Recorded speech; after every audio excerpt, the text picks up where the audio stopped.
ক্ষমতার জোরে দলবল নিয়ে ক্ষেতের পাকা ধান কেটে নিয়েছেন ইউনিয়ন পরিষদের চেয়ারম্যান। অভিযোগ উঠেছে, পুলিশের সামনে এই ঘটনা ঘটলেও কোনো ভূমিকা পালন করেনি তারা। এতে নিরাপত্তাহীনতায় ভুগছেন ভুক্তভোগীরা।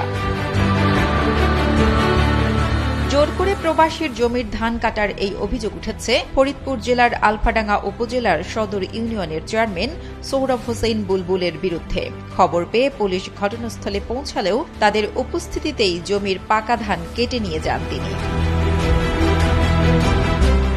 জানা গেছে, আলফাডাঙ্গা উপজেলার ৩ নং সদর ইউনিয়নের মহিষার ঘোপের সৌদি প্রবাসী মোহাম্মদ দবির মোল্লা পৈতৃক সূত্রে ৪৫% জমি পেয়েছেন।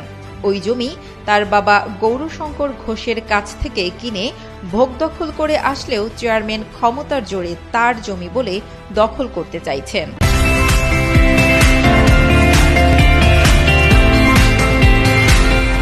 এ নিয়ে আদালতে চেয়ারম্যানের সাথে একটি মামলাও চলমান রয়েছে ভুক্তভোগী দবির মোল্লার। কিন্তু গত ৮ নভেম্বর চেয়ারম্যান সৌরভ হোসেন বুলবুল তার দলবল নিয়ে দবির মোল্লার ক্ষেতের পাকা ধান কেটে নিয়ে যান। আমার ধান কেটে নিয়ে গেল, তার কত কিছুই বললো না। তারপর 999 ফোন করলাম, 999 দেখা গেল থানায় গেলাম, তার ওরা এসে একবার সামনে ধান কেটে নিল, তারা কিছু বললো না, কিছু আর কেস করিনি, কেস আগে করা আছে। এ বিষয়ে সৌদি প্রবাসী মোহাম্মদ দবির মোল্লা অভিযোগ করে জানান, কিছুদিন আগে তার জমিতে লাগানো আম ও পেঁপে গাছ সহ বিভিন্ন গাছের চারা কেটে ফেলেন চেয়ারম্যান। এ ঘটনায় চিফ জুডিশিয়াল ম্যাজিস্ট্রেট কোর্ট ফরিদপুরে একটি অভিযোগ দায়ের করেছেন তিনি। অভিযোগের বিষয়টি তদন্ত করছেন আলফাডাঙ্গা থানার উপপরিদর্শক মোহাম্মদ ইউনুস আলী বিশ্বাস। দবির মামলা করেন সৌরভ হোসেনের বিরুদ্ধে, মামলাটি তদন্তাধীন। এ বিষয়ে জানতে চাইলে ইউপি চেয়ারম্যান সৌরভ হোসেন বুলবুল জানান, তার জমির ধান তিনি কেটে নিয়েছেন, বরং দবির মোল্লা তার জমিতে অন্যায়ভাবে ধান রোপণ করছেন। জমির দলিল আমার নামের, রেকর্ড আমার নামের, সবকিছুই আমার। ৮০ বছর আমার বাপ ৪০ বছরের জমি ভোগ করছে, আমরা ৪০ বছর ভোগ করতেছি। এখন সেই জমি হঠাৎ করে আরেকজন দাবি করলে তার তো কাগজপত্র নিয়ে এসে বসে লোকজনের সাথে বসে আলাপ আলোচনা করে তো এটা তার দিয়ে করা উচিত।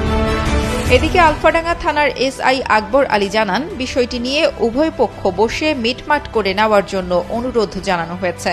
এছাড়া লিখিত অভিযোগ পেলে ব্যবস্থা নেওয়া হবে বলেও জানান তিনি। মেম্বার ছিল, মেম্বারে ওখানে থাক, তারপর জমির সালিসি পায় সে দান নেবে।